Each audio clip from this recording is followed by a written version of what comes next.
জাতীয় নির্বাচনের পর বাংলাদেশ উদীয়মান পাকিস্তান, তুরস্ক, সৌদি আরব প্রতিরক্ষা জোটে যুক্ত হতে পারে এমন জল্পনা দিন দিন জোরালো হচ্ছে।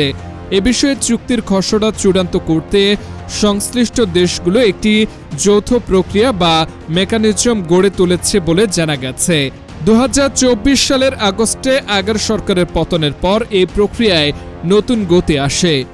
অনলাইন টাইমস অব পাকিস্তান এর প্রতিবেদনে বলা হয়, ইসলামাবাদ ও ঢাকার মধ্যে সাম্প্রতিক উচ্চ পর্যায়ের সামরিক যোগাযোগ এবং পাকিস্তান সৌদি আরবের মধ্যে বিদ্যমান কৌশলগত পারস্পরিক প্রতিরক্ষা চুক্তি এই আলোচনা আরও তীব্র করেছে।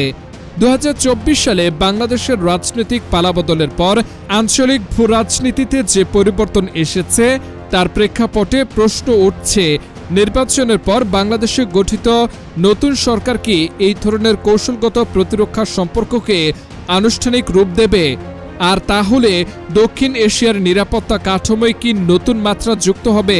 প্রতিবেদনে আরও উল্লেখ করা হয়, সম্ভাব্য এই জোটের ভিত্তি গড়ে ওঠে 2025 সালের সেপ্টেম্বর মাসে স্বাক্ষরিত পাকিস্তান সৌদি আরব কৌশলগত পারস্পরিক প্রতিরক্ষা চুক্তির মাধ্যমে।